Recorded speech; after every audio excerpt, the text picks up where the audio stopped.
નમસ્તે મિત્રો, અમારી યુટ્યુબ ચેનલમાં આપ સર્વ સાથીઓનું ફરી એક વખત સ્વાગત છે। આજના અગત્યના સમાચારો વિશે વાત કરીએ તો જેની અંદર ખેડૂતો માટે ખાસ મોટા સમાચારો આવ્યા છે। જેની વાત કરવામાં આવે તો સૌથી પહેલા હવામાન નિષ્ણાત એવા અંબાલાલ પટેલે કે મોટી આગાહી કરી છે। 14મા હપ્તાની ફાઇનલ તારીખ જાહેર થઈ ગઈ છે। દર મહિને 100 યુનિટ મફત વીજળી મળશે। પશુપાલકોને મળશે 1,60,000ની લોન। આજના સૌથી મોટા ખેડૂત સમાચાર, આધાર કાર્ડ અંગે મોટો નિર્ણય, રથયાત્રા પર અમિત શાહ આપશે મોટી ભેટ। આ તમામ મહત્વના અને ખેડૂતલક્ષી સમાચાર વિશે વાત કરીશું। એ પહેલા તમને વિનંતી કરીશ કે અમારી યુટ્યુબ ચેનલની અંદર નવા હોય તો ખાસ કરીને યુટ્યુબ ચેનલને સબસ્ક્રાઇબ કરી નાખજો અને બાજુમાં આપેલા બેલ આઇકનને પ્રેસ કરી દેજો એટલે નવા વિડીયોની માહિતી તમને મળતી રહે। તો ચાલો મિત્રો આજનો વિડીયો શરૂ કરીએ। આજના સૌથી પહેલા સમાચાર વિશે વાત કરીએ તો અંબાલાલ પટેલની મોટી આગાહી કરવામાં આવી છે। એટલે કે વરસાદને લઈને અંબાલાલ પટેલે આગાહી કરી છે। રાજ્ય પર બિપરજોય વાવાઝોડું પસાર થયું હતું, જેના લીધે કચ્છ સહિત અનેક સ્થળોએ ભારે વરસાદ સહિત તારાજી સર્જાઈ હતી। હવે રાજ્યમાં ચોમાસાને લઈ અંબાલાલ પટેલે મોટી આગાહી કરી છે। તેમણે કહ્યું છે કે આગામી 26 અને 27 જૂને દક્ષિણ ગુજરાત અને સૌરાષ્ટ્રમાં અતિભારે વરસાદ પડી શકે છે, જેમનું કારણ બંગાળના ઉપસાગરની અંદર સક્રિય થયેલા હવાના લો પ્રેશરને માનવામાં આવી રહ્યું છે। આગલા સમાચાર વિશે વાત કરીએ તો 14મા હપ્તાના ફાઇનલ તારીખ જાહેર થઈ ગઈ છે। નાના અને સીમાંત ખેડૂતોના સર્વાંગી વિકાસ અને કૃષિ આવકમાં વધારો કરવાના મુખ્ય ઉદ્દેશથી પ્રધાનમંત્રી કિસાન સન્માન નિધિ યોજના ચલાવવામાં આવે છે, જેમાં વર્ષે 6,000 રૂપિયા કમ ડીબીટી મારફતે ખેડૂતોના બેંક ખાતાની અંદર સીધી ટ્રાન્સફર કરવામાં આવે છે। પીએમ કિસાન યોજના હેઠળ અત્યાર સુધીમાં 13મા હપ્તા સુધી ચૂકવવામાં આવ્યા છે, જ્યારે હવે દરેક ખેડૂતો પીએમ કિસાન યોજનાના 14મા હપ્તાની આતુરતાથી રાહ જોઈ રહ્યા છે।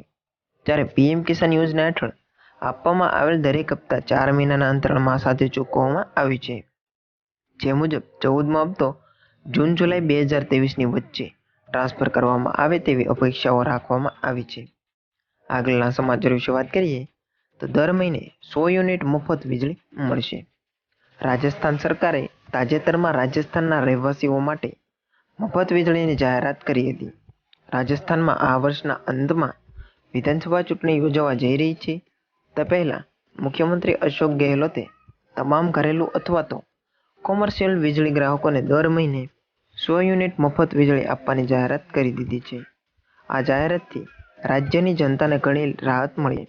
આ સાથે જ લોકોને વીજળીનું બિલ 100 યુનિટથી વધુ છે પરંતુ 200 યુનિટથી ઓછું છે તેમને પણ સરકાર તરફથી થોડી રાહત આપવામાં આવશે। આગલા સમાચાર વિશે વાત કરીએ તો પશુપાલકોને મળશે 1,60,000 રૂપિયાની લોન। કેન્દ્ર સરકાર દેશમાં પશુપાલનને પ્રોત્સાહન આપવા માટે અનેક યોજનાઓ ચલાવી રહી છે। સરકારે પશુ ક્રેડિટ કાર્ડ યોજના શરૂ કરી છે। આ યોજના આપી રહી છે પશુ ક્રેડિટ કાર્ડ યોજના હેઠળ સરકાર ખેડૂતોને ગાય અને ભેંસ ખરીદવા અથવા તો તેમને જાળવવા માટે 1.60 લાખ રૂપિયાની લોન આપી રહી છે। જો ખેડૂતો સમયસર લોન ચૂકવે તો 3% છૂટ આપવામાં આવે છે, જેમને 5 વર્ષમાં પરત કરવામાં આવે છે। આગલા સમાચાર વિશે વાત કરીએ તો આજના સૌથી મોટા ખેડૂત સમાચાર સામે આવ્યા છે। તાજેતરમાં રાજ્યમાં થયેલા કમોસમી વરસાદ અને માવઠાના કારણે જીરાના પાકને નુકસાન થતાં ઉપજ ઓછી ઉતરવાના ગણતરી તેમજ વિદેશની મોટી માંગ પાછળ રાજ્યના વિવિધ માર્કેટિંગ યાર્ડમાં જીરાના ભાવની અંદર નોંધપાત્ર ઉછાળો જોવા મળ્યા છે। જે પૈકી આજે થરાદ માર્કેટિંગ યાર્ડની અંદર જીરામાં બપોરે હરાજી ટાણે મણ દીઠ 9,000 રૂપિયાને પાર ભાવ જતા ખેડૂતો તેમજ વેપારીઓમાં ખુશીની લહેર જોવા મળી છે। આગલા સમાચાર વિશે વાત કરીએ તો આધાર કાર્ડ અંગે મોટો નિર્ણય લેવાયો છે। આધાર કાર્ડને લઈ અને યુઆઈડીએઆઈએ ટોલ ફ્રી નંબર 1947 જારી કર્યો છે। આ નંબરની મદદથી આધાર કાર્ડ ધારકો તેમની તમામ આધાર કાર્ડ સંબંધિત સમસ્યાઓનો ઉકેલ મેળવી શકશે। યુઆઈડીએઆઈએ ટ્વીટ કરી કહ્યું હતું અને હવે આધાર સંબંધિત કોઈ પણ સમસ્યાઓ જેમ કે આધાર અપડેટ કરાવવા, આધાર સ્ટેટસ માટે તમે કોઈ પણ સમયે ટોલ ફ્રી નંબર 1947 પર કોલ કરી શકો છો।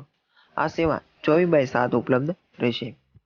આગલા સમાચાર વિશે વાત કરીએ તો રથયાત્રા પર અમિત શાહે આજે મોટી ભેટ આપી છે। આજે કેન્દ્રીય મંત્રી એવા અમિત શાહ ગુજરાત આવશે અને 20 જૂન એટલે કે આજે રથયાત્રા હોવાથી તેઓ તેમની વર્ષો જૂની પરંપરા મુજબ મંગળા આરતીના દર્શન કરશે.